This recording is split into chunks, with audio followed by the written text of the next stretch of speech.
press the bell icon on the YouTube app and never miss another update. प्रिय विद्यार्थियों, सुप्रभातम। तो कारक प्रकरण है वो हमारा चल रहा था। लगभग हमने यानी 5 कारक हमारे पढ़ लिए।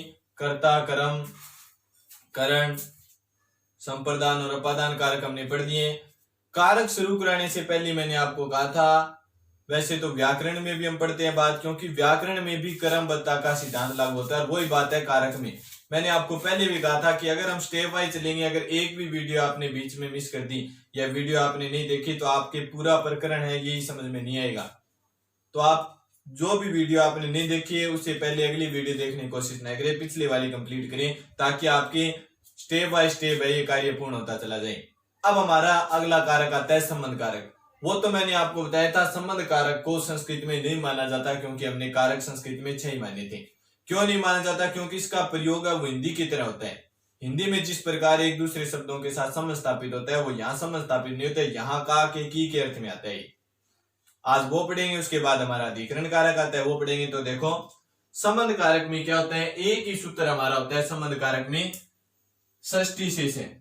षष्ठी शेष है यानी शेष पदों में षष्ठी विभक्ति। जहां पर शेष पद है वहां पर कौन सी विभक्ति प्रयुक्त की जाती है? षष्ठी। जैसे देखो, वाक्य के माध्यम से हमारे समझ में आएगा, इदम संस्कृतस्य पुस्तकम अस्ति, कि यह क्या है? संस्कृत की पुस्तक है। अब यहाँ पे की का अर्थ आ गया कि नहीं आ गया? हिंदी में हमें क्या संबंध कारक के चिन्ह क्या बताए जाते हैं? का के की बताए जाते हैं। यहाँ पे की का चिन्ह आया कि नहीं आया? की का चिन्ह आ गया भी। जहां पर का के की का अर्थ आएगा वहां पर संस्कृत में कौन सी विभक्ति प्रयुक्त की जाएगी? षष्ठी विभक्ति। षष्ठी शेष सूत्र हमसे ये कहता है विशेष पदों में षष्ठी विभक्ति प्रयुक्त की जाती है। यानी जहां पे क्या है, की का अर्थ आ रहा है, या जहां पे का अर्थ आ रहा है, का के की का अर्थ जहां पे प्रकट हो रहा है वहां पे विभक्ति कौन सी प्रयुक्त करेंगे? षष्ठी। वहां पे हमें कौन सी विभक्ति प्रयुक्त करनी है? षष्ठी। जैसे हमने वाक्य देखा, इदम संस्कृतस्य पुस्तकम अस्ति, कि यह क्या है? संस्कृत की पुस्तक है। अब यहाँ पे की का अर्थ हो रहा है, प्रकट नहीं हो रहा। ये समझ लो भी संस्कृत और पुस्तक में भी संबंध है, पुस्तक किसके? संस्कृत के। संबंध भी स्थापित हो गया और की का अर्थ भी प्रकट हो गया, इसलिए हमने कौन सी व्यक्ति प्रयुक्त कर दी? षष्ठी व्यक्ति। कि षष्ठी व्यक्ति है वो संबंध कारक में होती है। बस हमें इतना याद रखना है, संस्कृत में जहां पर का के की का अर्थ आएगा, जहां पर किसका अर्थ आएगा? का के की, इन तीनों का अर्थ प्रकट जहां पे हो रहा है वहां पे षष्ठी व्यक्ति का प्रयोग किया जाता है। जैसे इदम संस्कृतस्य पुस्तकम अस्ति, कि यह क्या है? संस्कृत की पुस्तक है। अब देखो, इसके बाद में आता है हमारा अधिकरण।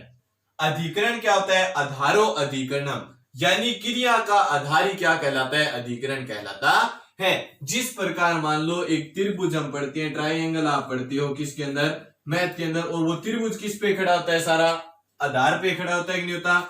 उसी प्रकार क्रिया का जो आधार है, क्रिया का जो स्थान है, क्रिया का जो आधार है वो क्या कहलाता है? अधिकरण। यानी जिस स्थान पर क्रिया, राजा सिंहासन पर बैठे हैं, अब राजा के बैठने की क्रिया स्थान के क्रिया का सिंहासन है कि नहीं है?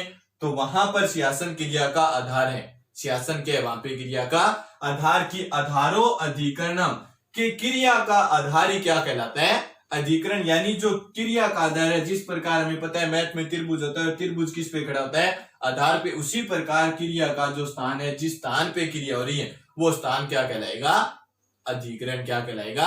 अधिकरण। की क्रिया का आधार ही अधिकरण कहलाता है। जहां पर जिस स्थान पे क्रिया होती है, और अधिकरण में सप्तमी विभक्ति, यानी जहां पे क्रिया का आधार अधिकरण सप्तमी, यानी जहां पर अधिकरण संज्ञा होगी वहां पे कौन सी विभक्ति का प्रयोग करेंगे? सप्तमी विभक्ति का। वहां पे कौन सी विभक्ति आएगी? सप्तमी। की क्रिया का आधार है वो क्या कहलाता है? अधिकरण कहलाता है। और अधिकरण में हमें कौन सी विभक्ति प्रयुक्त करनी है? सप्तमी की। आधारो अधिकरणम, यानी जहां पर क्या है? क्रिया का आधार, उसकी अधिकरण संज्ञा होगी। तो अधिकरण संज्ञा होती हमें विभक्ति कौन सी प्रयुक्त करनी है? सप्तमी की। क्रिया के आधार में अर्थात अधिकरण में सप्तमी विभक्ति प्रयुक्त की जाती है। जैसे देखो, राम सिंहासने विराजते, यानी राम है वो सिंहासन पर बैठा है या सिंहासन पर विराजमान है। राम सिंहासन पर। अब इस क्रिया का आधार क्या है? सिंहासन है। यानी क्रिया कहां पे हो रही है? क्रिया का स्थान क्या है? बैठना है। क्रिया का स्थान, क्रिया का स्थान सिंहासन है। सॉरी, तो सिंहासन पर क्या हो रही है? बैठने की क्रिया हो रही है। तो सिंहासन क्या हो गया? क्रिया का आधार तो क्या बन गया अधिकरण, और राम का रूप चलता है तो रामे सप्तमी व्यक्ति में आता है। यहाँ पर सिंहासने आ गया कि राम है सिंहासने विराजती, यानी राम है वो सिंहासन पर विराजमान है, राम सिंहासन पर विराजमान है। सीधी सी बात हमारे ये समझ में आई कि जिस स्थान पर क्रिया होती है, जिस स्थान पर क्या क्रिया होती है वो स्थान क्या है अधिकरण है, वो स्थान क्या है अधिकरण, और उस स्थान में हमें कौन सी व्यक्ति प्रयुक्त करनी है सप्तमी, कौन सी व्यक्ति प्रयुक्त करनी है सप्तमी। अब देखो इसमें अगला सूत्र आते हैं यतश्च निधारणम, बहुत में से किसी एक का निधारण किया जाता है, वहां षष्ठी और सप्तमी विभक्ति का प्रयोग किया जाता है। यानी इसमें क्या बात है, इसमें इतनी बात हमें बताएगी सूत्र में, यानी बहुत सारों में से किसी एक के गुणों को प्रकट किया जाए, बहुत सारों में से किसी एक की विशेषता को बताया जाए। जैसे आप इंग्लिश के अंदर पढ़ते हो, अमोंग पढ़ते हो, तो अमोंग में क्या होता है, यानी बहुत सारों में से किसी एक की विशेषता बताई जाती है, किसी एक के गुणों को प्रकट किया जाता है, वहां अमोंग का प्रयोग करते हैं इंग्लिश में। यही बात यहाँ पे, यानी जहां बहुत में से किसी एक, यानी वाक्य हमारे पास आ गया भी राम है वो कक्षा में छात्रों में राम क्या है श्रेष्ठ है। अब कक्षा के सारे छात्रों में से राम की क्या कर दी विशेषता प्रकट कर दी, यानी राम को अकेले को बहुत में से क्या कर दिया निर्धारण कर दिया, यानी राम को अलग निकाल दिया, उसकी छवि अलग कर दी, एक विशेषता बता दी उसकी अलग सभी से अलग। तो जहां पर बहुत में से यानी बहुतों में से किसी एक का निर्धारण किया जाए या किसी एक की विशेषता बताई जाए, वहां पे हम षष्ठी व्यक्ति भी प्रयुक्त कर सकते हैं और वहां पे हम सप्तमी व्यक्ति भी प्रयुक्त कर सकते हैं। जिस प्रकार हम पढ़ के थे पीछे बिना में हम क्या द्वितीय तृतीय और पंचमी व्यक्ति प्रयुक्त कर सकते हैं, वही बात इस सूत्र में है। यानी हम बहुत में से किसी एक का निर्धारण किया जाए या बहुत सारों में से किसी एक की विशेषता को प्रकट किया जाए, वहां हम षष्ठी व्यक्ति भी प्रयुक्त कर सकते हैं, वहां हम सप्तमी व्यक्ति भी प्रयुक्त कर सकते हैं। जैसे देखो कवि नाम या कविसु, षष्ठी व्यक्ति बहुवचन में कवि नाम आता है, सप्तमी व्यक्ति बहुवचन में कविसु आता है। कालिदास श्रेष्ठ है, यानी कवियों में क्या है कालिदास श्रेष्ठ है। अब कवि तो बहुत सारे हो गए, कालिदास को एक विषय निकाल लिया कि नहीं, एक का निर्धारण कर लिया कि नहीं बहुत में से। अब विभक्ति कहां प्रयुक्त करनी है जो बहुत सारी, यानी नदियों में गंगा क्या है पवित्र है। अब नदियां बहुत सारी होगी कि नहीं होगी, लेकिन एक गंगा को अलग निकाल लिया।